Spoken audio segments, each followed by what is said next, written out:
శ్రీమాత్రే నమః. మిత్రులందరికీ శుభోదయం. ఈరోజు శ్రీ విశ్వావసనామ సంవత్సర చైత్ర బహుళ షష్ఠి శనివారం. ఈరోజు పూర్వాషాఢ నక్షత్రం. ఈరోజు దుర్ముహూర్తం ఉదయం 5:46 లగైతు 7:25 వరకు ఉంది. వజ్యం సాయంత్రం 4:35 లగైతు 6:13 వరకు కూడా వజ్యం ఇవ్వడం జరిగింది. అలాగే ఈరోజు ఏప్రిల్ 19, 2027 తేదీ శనివారం.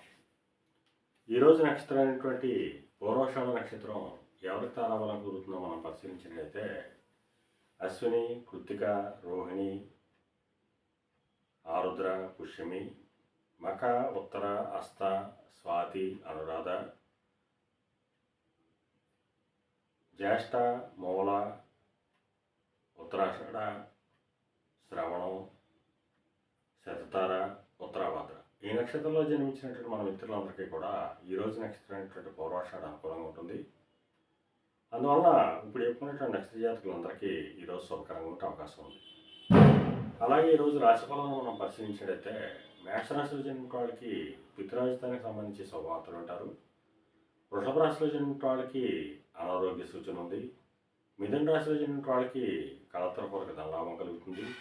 కర్కాటక రాశిలో జన్మిన వాళ్ళకి శత్రుభయం కలుగుతుంది.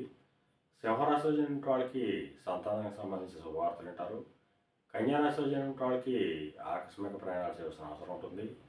తులారాశిలో జన్మిన వాళ్ళకి పరాక్రమంతో ఆదాయం ఏర్పడతాయి.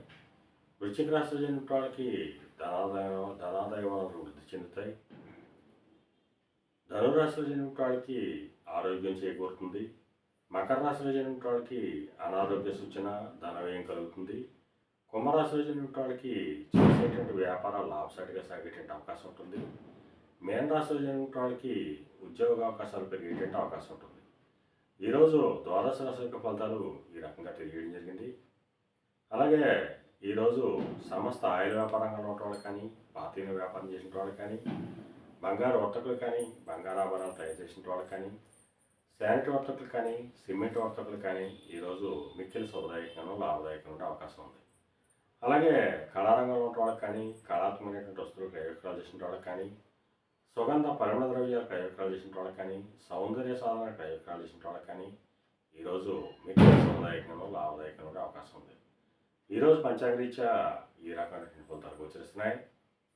అలాగే ఈరోజు శనివారం, అందువలన ఆ పరమేశ్వరుణ్ణి ఆవు పాలతో అభిషేకించినట్టయితే సర్వశుభాలు కలుగుతాయని చెప్పి శాస్త్రీత్యా తెలియజేయడం జరుగుతుంది. అలాగే మళ్ళా రేపు శుభోదయం కార్యక్రమంలో మరిన్ని విషయాలు తెలుసుకుందాం. అంతవరకు మన మిత్రులందరికీ మరొకసారి శుభోదయం. ఇట్లు మీ పెదబాబు సిద్ధాంతి, గొల్లల మామిడి.